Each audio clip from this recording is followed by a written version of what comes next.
Біз мына бағана бастаған дизайнымызды аяқтайық. Өткен сабақта сіздерге осындай элементтерді қалай жасауға болатынын көрсеткем.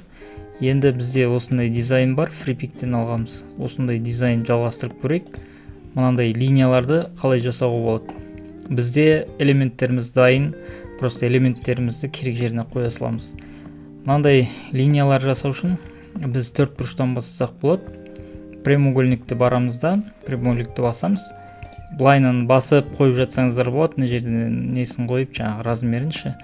Но бірақтан алып, 4 бұрышты алып, 2 рет бассаңыз, тура осындай размерде, жаңағы қағаздың размерімен өсіп 4 бұрыш шығады.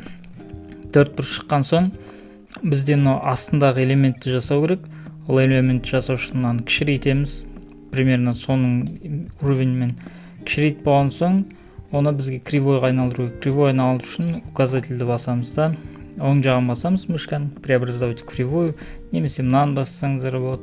Маған почему-то или Ctrl-Q, маған мынау удобно. Кривойға айналдырамыз. Соң кейін инструмент форманы аламыз. Бізде қазір мынандай 3 бұрышты формада болып шығады. 3 бұрышты формада болған үшін тағы да басамыз да, өзелді алып тастаймыз, тағы бір басамыз, үстінен оң жағын басамыз да, преобразовать в кривую басамыз. Осыдан кейін біздің жаңа 4 бұрышымыз кривойға айналады. Кез келген жерден аламыз да, кез келген емес, примерно мынау үстінен, мынау бізде думалақ, то есть мынау кривой форма болып тұр ғой, сол жерден бізге осындай форма жасау керек. Мына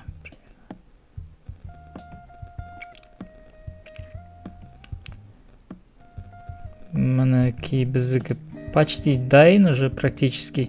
Мынаны кішкене бүйтіп созсаңыз болады, былайынан.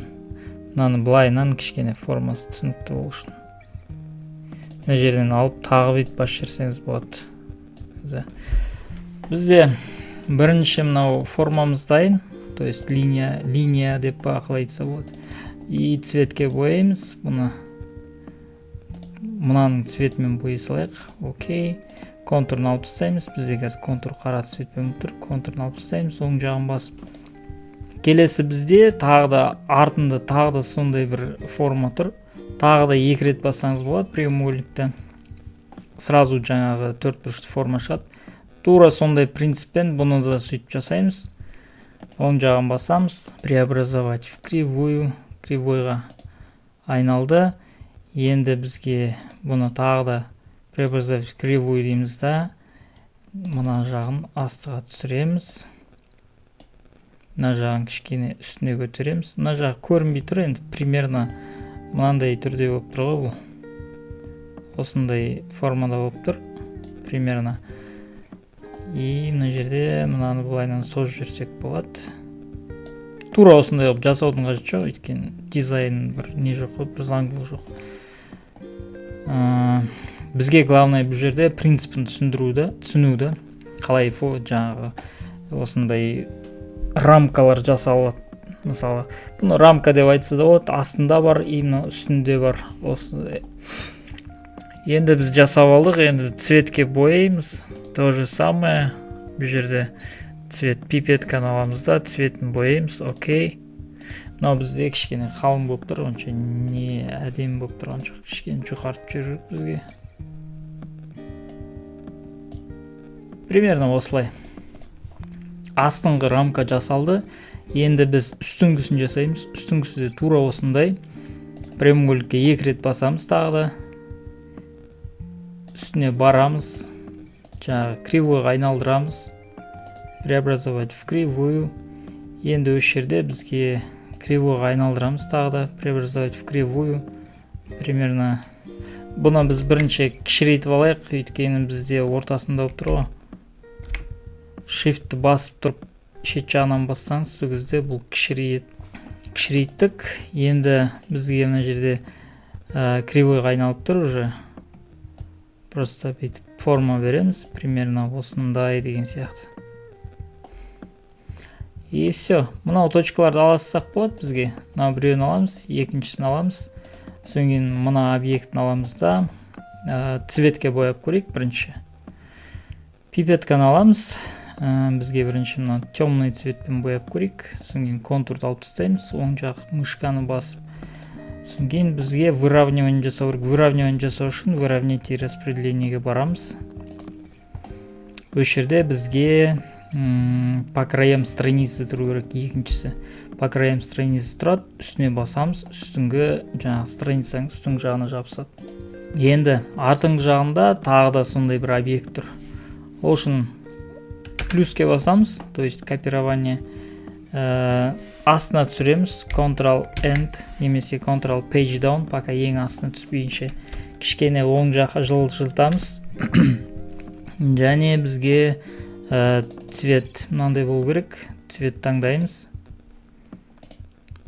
Пипет каналымызда просто цветін таңдай саламыз. Бізде мына объектіміз арт жағынан былайынан шықты. Бұл объекті кішкене дәурек қып жасайық. Мына жағынан көрініп тұру керек. Және де бұл объект мына жері кішкене мынандай.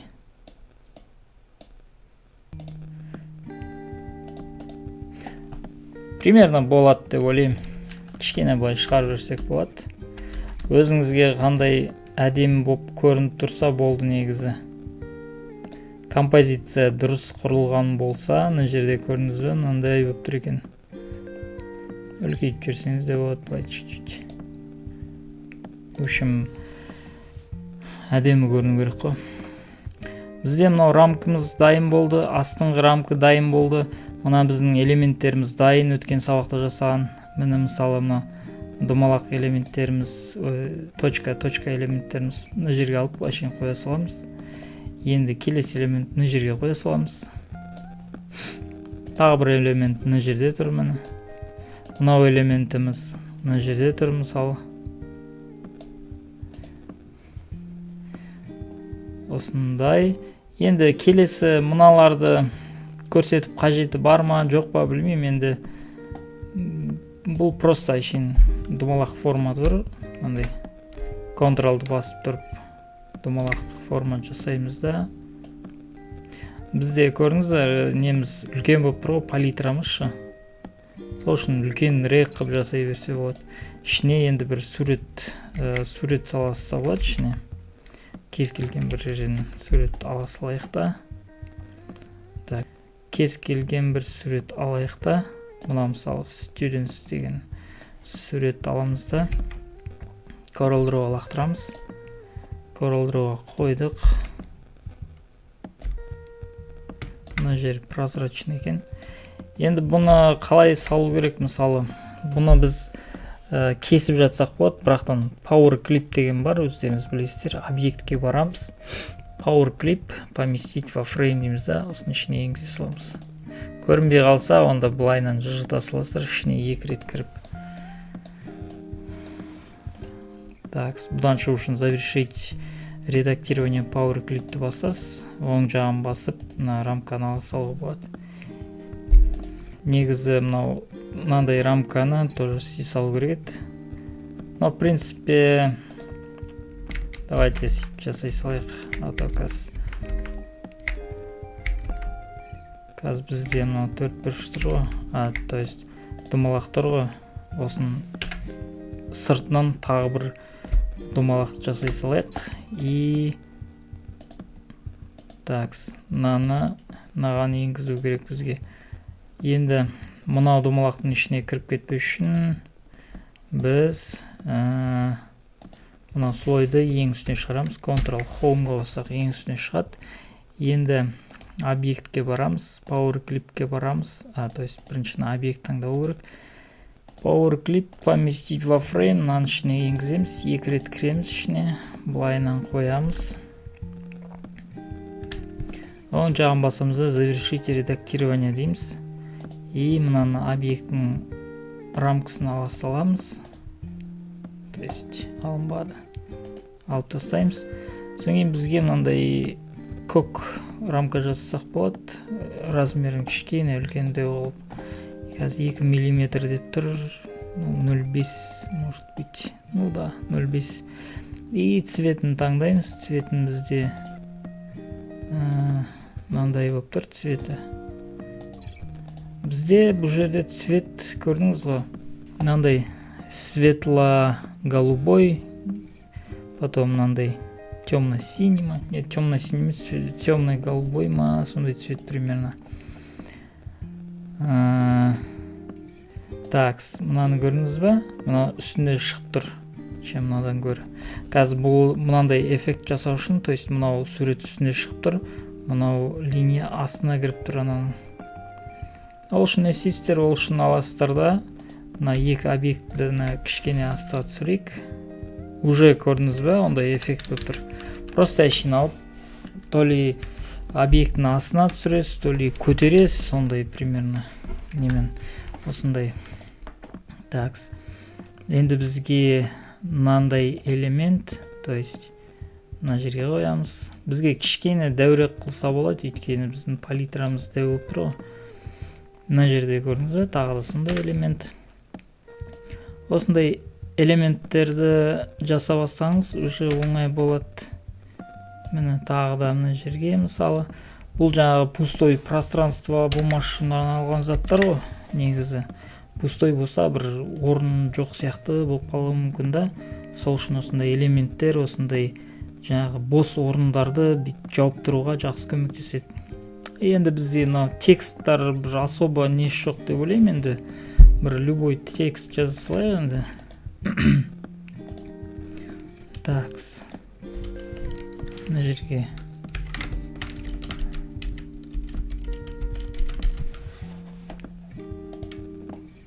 компьютер капслокпен жаздым. Қалай жаздым?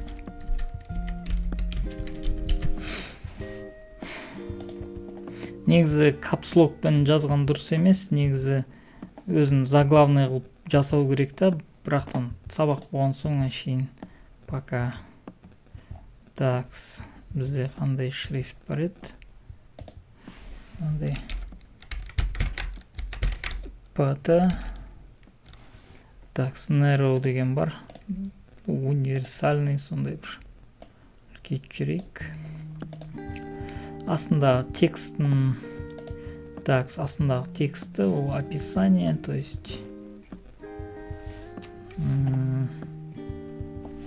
просто копируем. Жоқ, копирование емес, бұл жерде уже такс, мынандай примерно осындай көлемде болады. В принципе, былай жаза берсек болады, оны қажет жоқ. Бұны да тура сондай шрифт, pt, жоқ, неға жаза бермін. Такс, pt, narrow.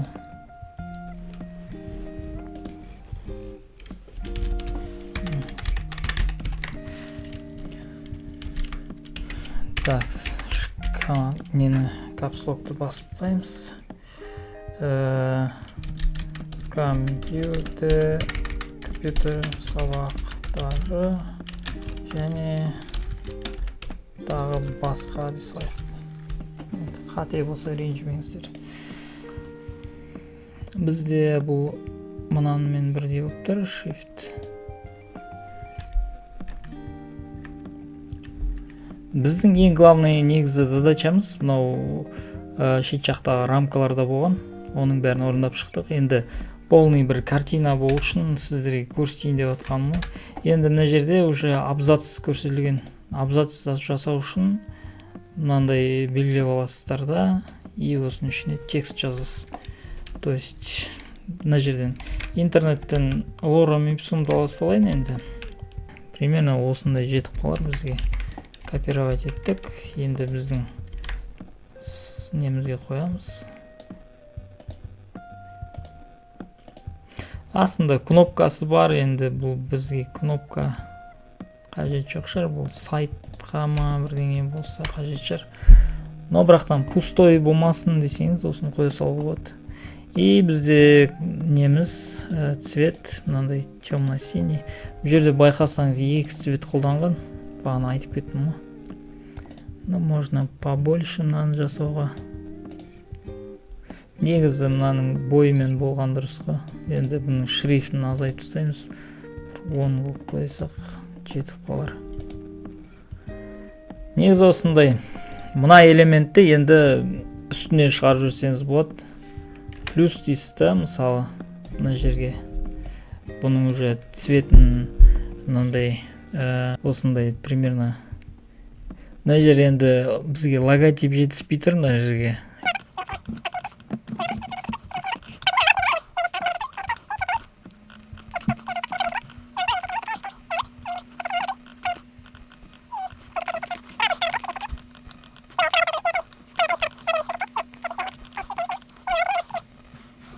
Логотипті қойдық. Видите, мына жер 30 туп керек кішкене. 30 туп деген маңызды нәрсе да.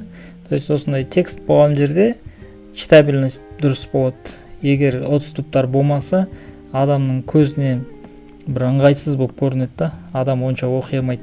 Адам дұрыс оқу үшін, бір адам көзі жақсы оқу үшін оған 30 туптар керек. Осындай арасында не воздух дейді орыстар, сол сияқты бір арасында воздух керек. Сол кезде адамның көзі демалады, миы шаршамайды, оқығанға ыңғайлы болады.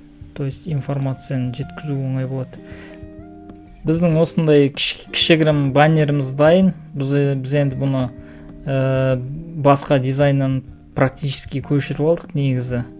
Бірақтан принципін түсіндіңіздер деп ойлаймын. Осындай бірінші жаңағы осындай линияларды дайындап аласыз, содан кейін осындай элементтер туралы ойланасыз, қандай элементтер болуы мүмкін. Неше түрлі жаңағы осындай элементтер дайындай беруге болады, бесконечный бір әртүрлі размерде, әртүрлі неде. Результат осындай жаңағы фрипикке қарасаңыз, көп дизайндер практически бәрі бірін-біріне ұқсайды, және де элементтерде ұқсайды. Мынандай элемент, мысалы мынандай деген сияқты элементтер практически бәрі бірін-біріне ұқсайды. Солардың бәрін комбинировать етіп әртүрлі дизайн шығара беруге болады. Бүгінге сабақ осы.